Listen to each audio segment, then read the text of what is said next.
Está ya con nosotros el abogado Fernando Dopazo, consultor en estrategia y comunicación política, a quien le vamos a dar la cordial bienvenida. Fernando, ¿qué tal? Hola, ¿qué tal? Buen día, Jimmy. A los años, Fernando. Toda tu audiencia. Fernando, intuyo que también debes haber seguido el debate en Argentina, pero ahora con la magia de la tecnología también el de Ecuador. Los dos en simultáneo, así es. Perfecto. ¿Qué sensación te quedó del debate en Ecuador? A ver, me parece que todavía queda tela por cortar, ¿no? Que el debate no termina siendo conclusión del proceso electoral, sino un hito más. Creo que en comparación al debate anterior, el formato fue bastante mejor. De hecho,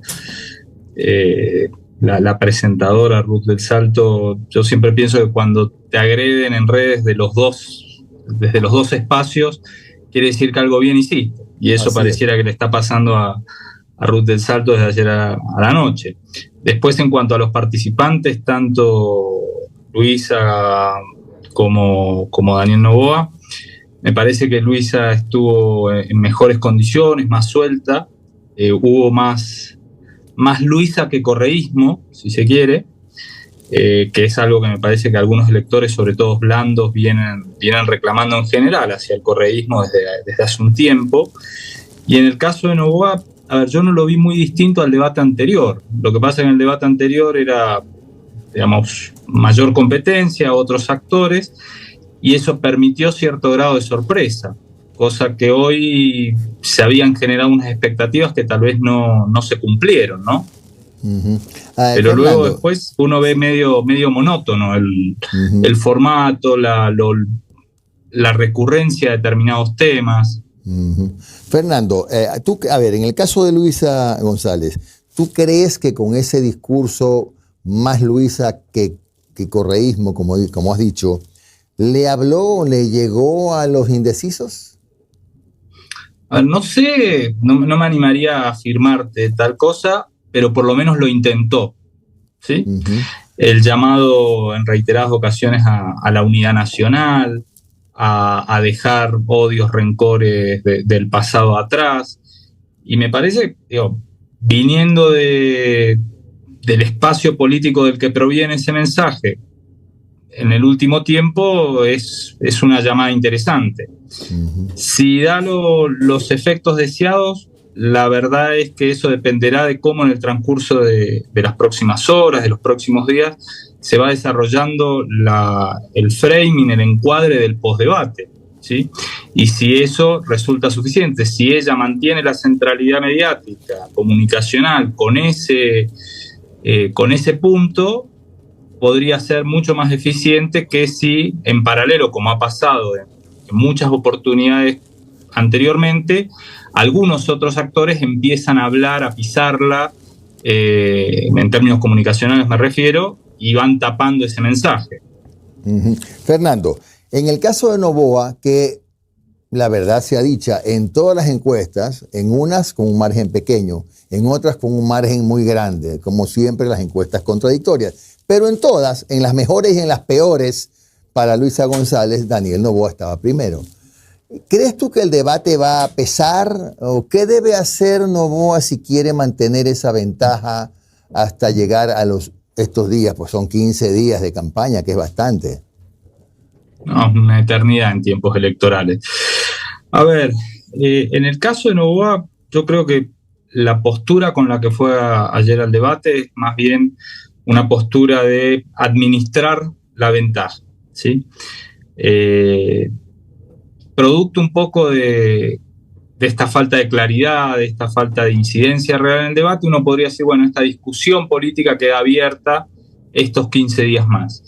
Si tú me dices, a ver, uno no es parte de ese equipo, pero sí uno exploraría mayor incidencia de él, tener alguna propuesta osada, tratar de seguir reencarnando de alguna manera lo que logró en la primera vuelta, que era un poco esto de la idea de lo nuevo, de distinto, de de algo que ya empieza a representar esa etapa post-correísta, y en ese sentido da la sensación que su paso a la segunda vuelta tomaron la decisión de directamente contrastar con la idea, con la memoria del correísmo, y eso, digamos, de alguna manera es una especie comunicacionalmente de vuelta al pasado, en términos de una confrontación que para muchos ecuatorianos es parte del problema del país, ¿no? Que, digamos, el país tiene una determinada cantidad y problemas, seguridad, crisis económica y demás,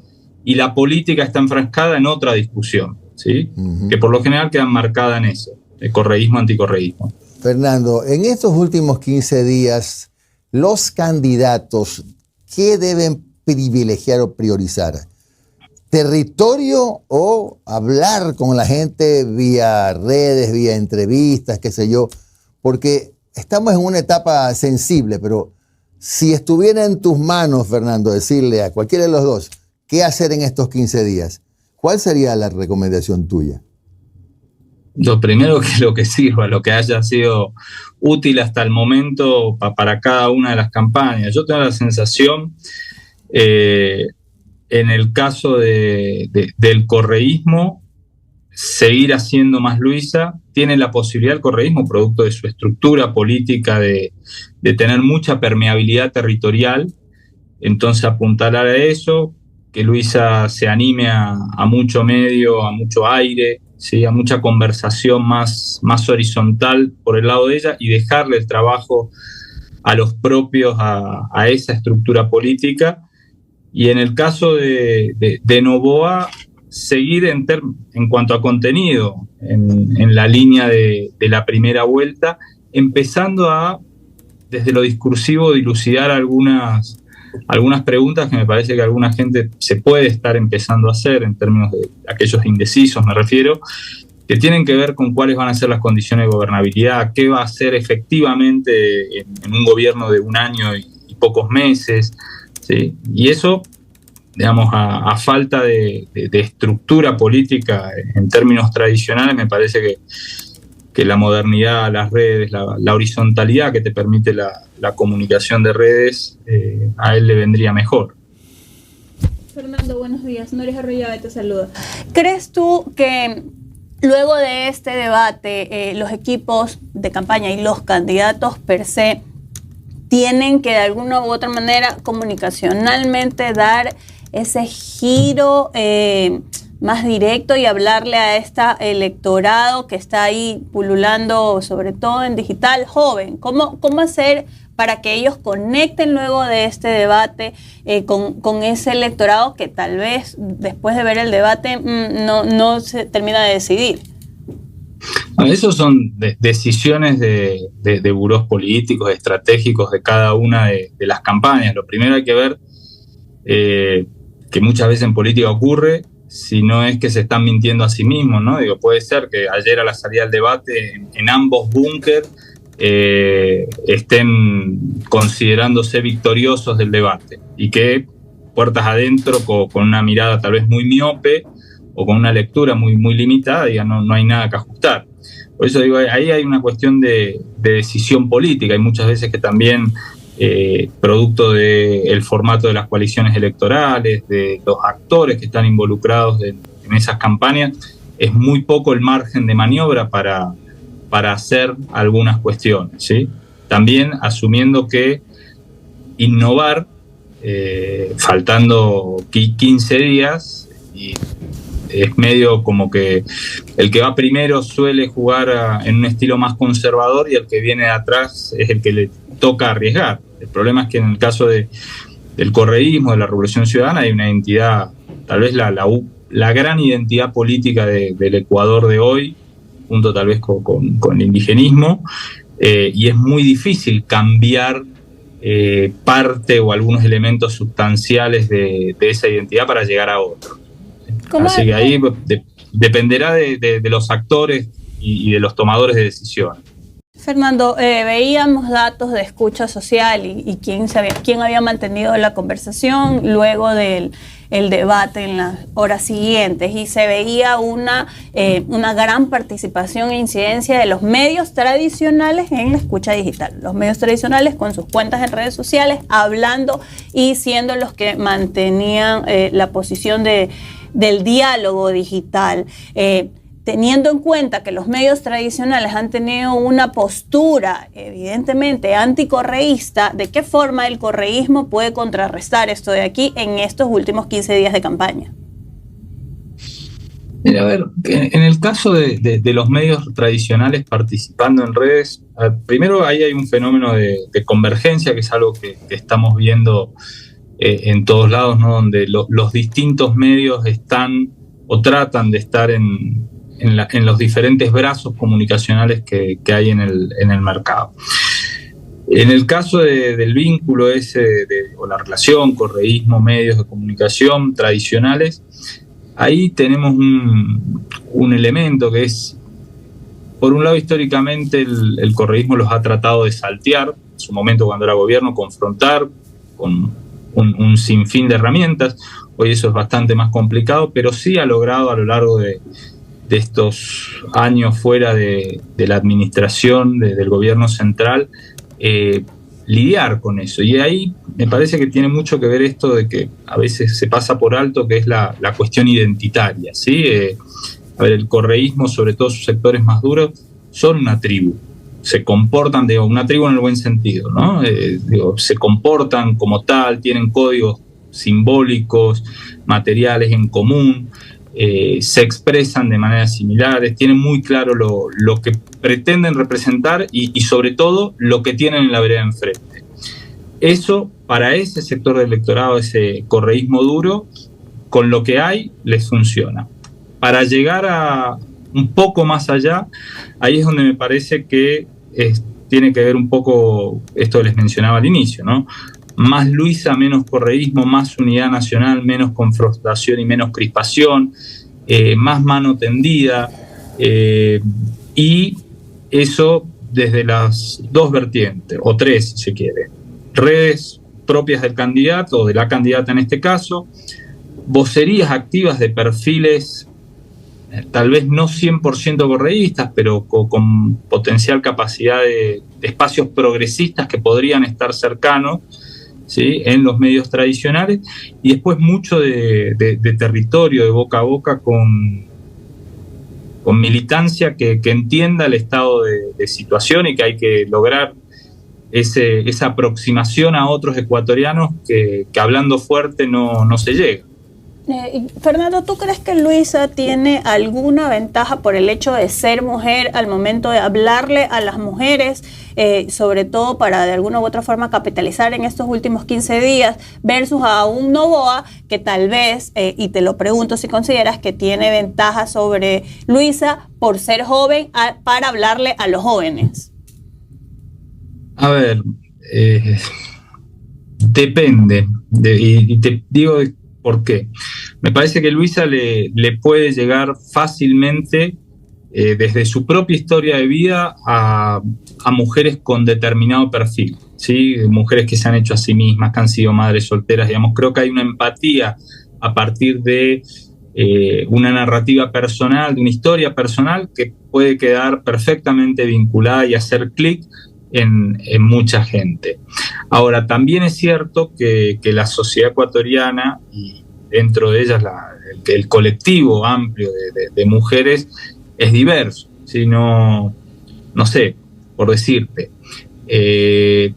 me cuesta ser muy optimista en cuanto al efecto que pueda tener la historia de Luisa en una señora del distrito norte de Quito que va a misa todos los días a las 7 de la mañana, ¿sí? Y lo mismo, si quiere, puede pasar pasa con Daniel, en términos de su juventud. Bueno, sí, es joven, sí, pero no necesariamente es un joven que ha vivido lo que vive o lo que siente la gran mayoría de jóvenes ecuatorianos. Digamos que es un joven, pero con algunas particularidades producto de su apellido, de su formación, bastante distinta en cuanto a vivencias, experiencias que le toca vivir al resto de los jóvenes que tienen problemas de acceso a la educación superior, tienen problemas de acceso a oportunidades laborales, profesionales, cosas que problemas de oportunidades, en términos tradicionales, podríamos decir que Daniel Noboa jamás tuvo. Hola Fernando, ¿qué tal? Mucho gusto. Omar Jaén te saluda. ¿Cómo has estado? ¿Qué tal? Fernando, tú comentabas al principio que tú viste un Daniel Noboa muy parecido al del primer debate, ¿sabes?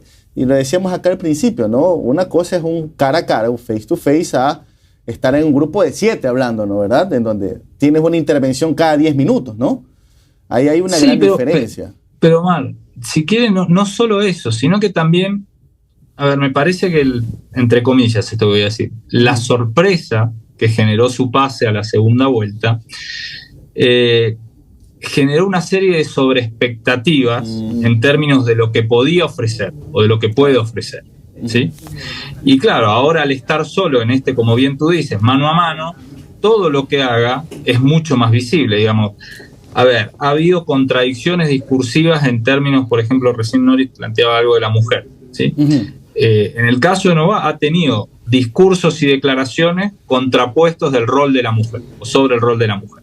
Así es. Eso en la primera vuelta, producto de la poca visibilidad, producto de que algunos medios consideraron que estaba fuera de la discusión y demás, mucha atención no se le prestó.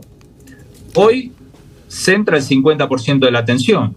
Todo lo que diga está bajo reflectores.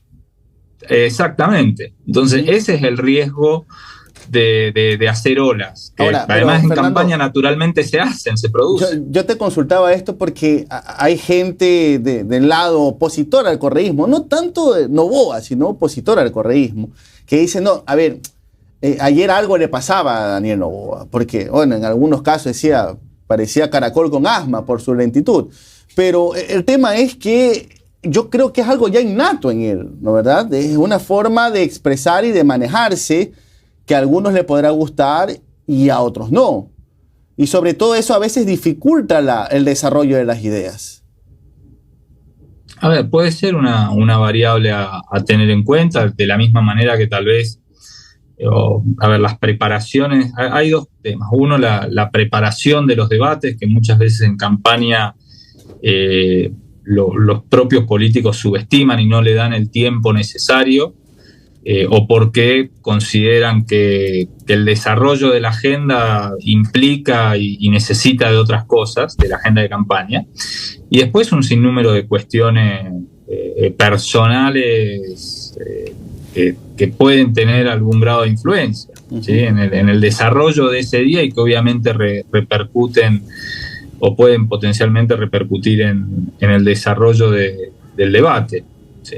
Ahora, sí, insisto con esto de que, bueno, a ver, es que siempre ha sido así. Si uno ve, en línea con lo que tú decías, intervenciones de él en la asamblea, el tiempo que fue asambleísta por Santa Elena, digamos, tiene esas características en términos de su oralidad, de su expresión oral. Perfecto. Ahora, finalmente, Fernando, para los que estuvimos allá concentrados, ¿qué les dejó a ustedes, los argentinos, este debate de ayer? Nosotros estábamos enfocados acá en lo nuestro. Yo prometo verlo hoy día. Por ahí vi algunas perlas, siempre propias de los debates en Argentina, pero ¿qué les dejó? ¿Se agrandó la grieta? ¿Se cerró la grieta? ¿Se mantuvieron? No, yo creo que, me parece que la grieta se va... A ver, la grieta kirchnerismo-antikirchnerismo se ha ido reconfigurando en una nueva grieta que es los políticos versus, o mejor dicho, la casta de políticos versus la gente. Obviamente esa gente trabajadora, honesta y demás del común, pareciera que empieza a estar representada por la figura del economista Javier Milei.